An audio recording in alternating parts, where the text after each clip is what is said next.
Okay, y'all. So there was a whole lot going on BMF today, and we got to talk about all of it. What's up, everybody? It is your girl EJ back with another quick chat about BMF episode 3.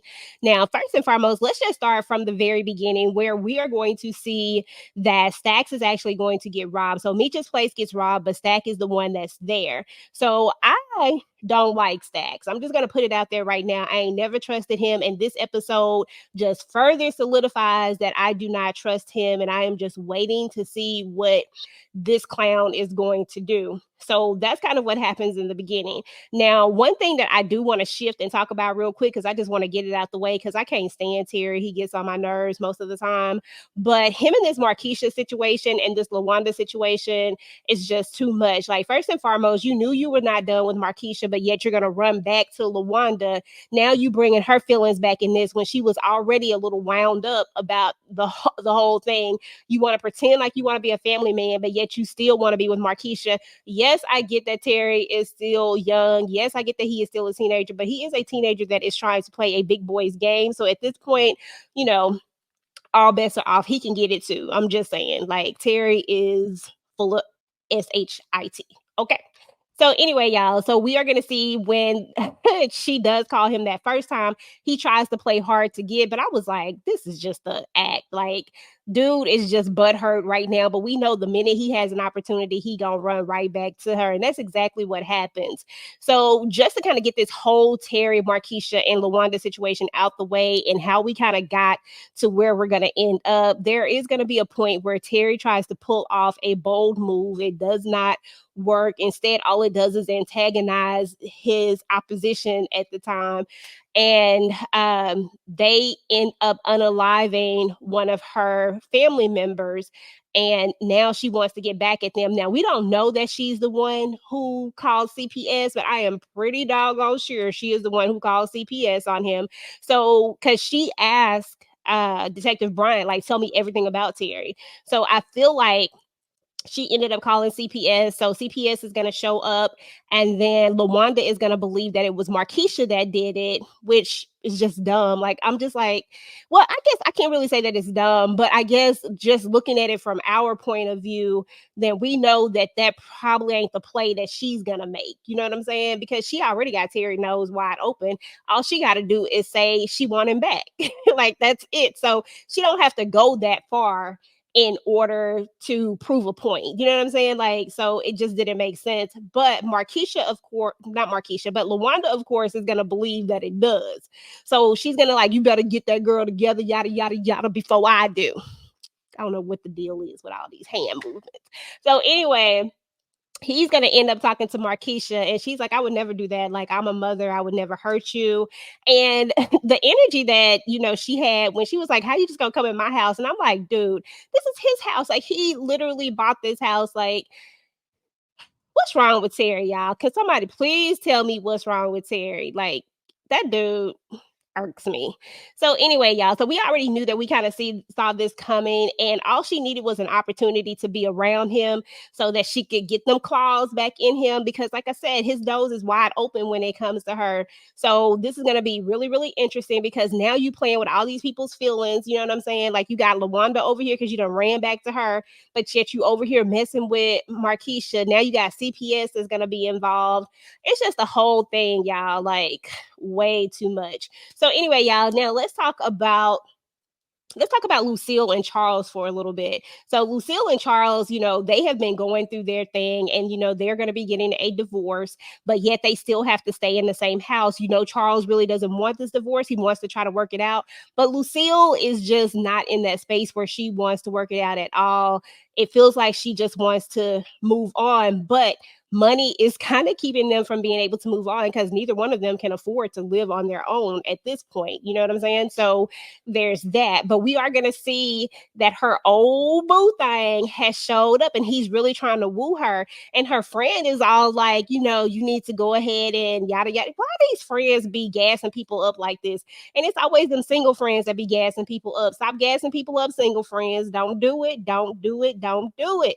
So anyway, she's going to end up going out on a little, I call it a date because that's what it looked like to me. but they end up, spending some time together. And you can tell that he's kind of making it clear that he wants to try to get back with her. And I'm just like, first of all, she's still married. Like, let people get divorced first. Like, dang. I don't like Charles, but can we just give, like, let's not do this, because it's like the same thing to me.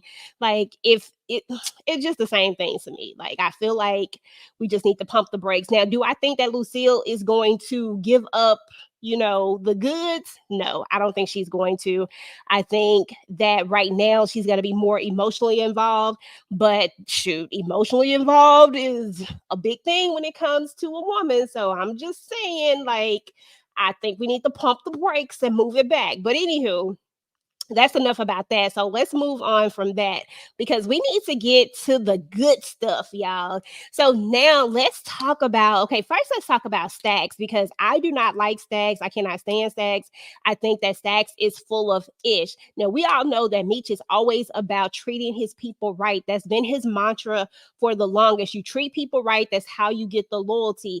If you making sure that everybody eats, then people don't have a reason to betray you, because everybody is getting to the bag. And that to me has always been a good philosophy. So we're going to see where after the robbery happens, everybody's concerned about how they're going to eat. Meech is like, look, I pawned my Rolexes, and he starts handing out cash, right? And Stacks is just not feeling it. He owns some, let's go get some get back, yada, yada, yada. But Meech is like, no, it's not the time. That's not what we're going to do right now. We got to figure out how we're going to feed our family, yada, yada, yada, right? But he's like, you know what? We ain't riding with you no more. Me and mine is out. But turns out it was just him, because he and his part, they was like, nah, they was like, you ain't never pawned nothing from us. I was just fell out when they said that, because I was like, bro, they is not going nowhere with you at this point, because Meech is showing them something totally different and you are not. So ain't nobody finna blindly follow you. You have to, like, people have to have a reason to want to follow you. And at this time, you ain't showing them nothing that makes them want to follow you, and you just on some dumb stuff. And we still not gonna eat, because you ain't gonna you ain't gonna be there for us like Meech is there for his people. Like, I'm trying to be over here with him, not with you. So he walks out, and that's that. So I guess we gonna see how this all work out, because I feel like we gonna see something with him, because he a buster, you know what I'm saying? So I feel like he gonna come back and try to do something dumb, but there's that. So anyway, we are going to see that Charles is going to make it to Atlanta, y'all, and we know why he has to come to the ATL, because Meech feels like he needs to be in a safer place. He needs a place where people are not going to be so quick to try to run up on him, and we all know where that is. Go to them neighborhoods where people ain't trying to run up on you. So that's what he's trying to do. He's trying to buy this big house in a very, very nice neighborhood, but he doesn't have the income to do so. So that's where Pops comes in. And so that's why he has called him down there, told him that he wanted him to come down there, look at the foundation, stuff like that. But we know what it really was. So once Charles gets down there, Charles loves music, and they just happen to be doing, Jack the Rapper. And so, of course he gonna want to be in the mix of it. But Meech said from the beginning, like, he don't want his father up in there. You know what I'm saying? So he tries to hide the flyers, but it is what it is. Charles finds his way to the event regardless. And then even more shenanigans go down, y'all, because this is where we're also going to meet up with Glock. We're going to finally get that face to face with Glock, and Glock is going to peep out that Meech's father is there. And of course, he's going to try to go talk to him. And you already know that some mess is about to go down. And then when Meech finally figures it out, because he's trying to get his daddy out of there, but his daddy don't want to go nowhere and he ain't leaving. So anyway, Glock and Meech have some words, and then that's when we're gonna find out that your boy, old dirty, slimy Greenie, really was, really is an op. You know what I'm saying? Like, but I think we all knew that. We knew that Greenie was up to something. We knew that Greenie could not be trusted. We knew that he was horrible. We knew that he was playing, and that he was the one who set that whole thing up when the MKs came. Like, we all knew that, but all he did was solidify it and confirm it for us. And so this whole big fight breaks out, y'all. It's just crazy. And Charles is right there in the middle of the fight. And when Charles threw a blow, I said, okay, Charles, I ain't mad at you. So anyway, y'all, so that all went down. Oh, but it was such a great scene, seeing all the people at Jack the Rapper. You know what I'm saying? We got our little Tupac appearance as well. So I thought that was a really dope part. That was one of my favorite portions of this episode. And then let's get back to Charles, because the reasoning, like I said, Meech needs him there is to sign for this place. So when he finally does ask him to sign for it, Charles is okay with signing for it. But then when he sees that everything has kind of been forged, like they had to, make some changes. Charles can't afford no place like this. So they had to, make him something that he wasn't. But Charles really wasn't feeling it. But then later, after this whole situation happens, is when Charles kind of changes his mind after he and Meech have a whole conversation about about stuff and wanting to take care of family and things like that. And Charles decides to go ahead and do it for him. So was really feeling this whole Charles this particular episode, because sometimes Charles is very uptight, and he definitely don't be taking nothing from Meech and stuff like that. But this time in this episode, we saw where he took the clothes from Meech, where he wasn't opposed to Meech saying that he was going to take care of the family. Usually Charles would have been awesome, I can take care of my own family, like we don't, you know what I'm saying? But he wasn't like that this time. So I was kind of feeling him this particular episode, but we shall see. I've never been against the Charles character. Charles, to me, is a very good character. He's a good father,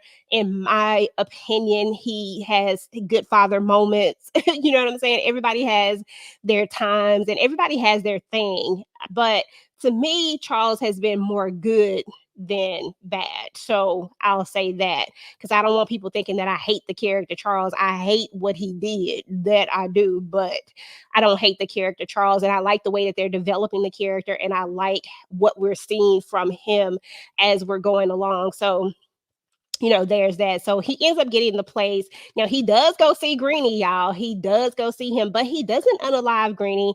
And I was like, man, I don't know if this was a mistake. You know what I'm saying? And Greenie is all like, I'm going to get you. I'm going to get you, yada, yada, yada. So I'm kind of scared about that. Like, I'm interested to see how this is going to come about, because, Greenie was the person that was really helping him find these, he was kind of helping him with information and stuff like that.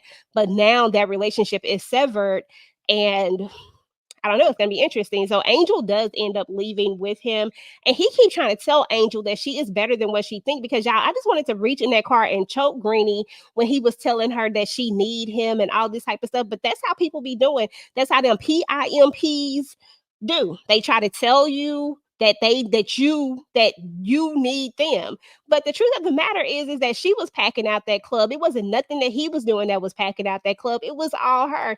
Me just trying to tell her that, so I don't know. I don't know if she's going to run back to Greenie or not. I guess we shall see, maybe, maybe not.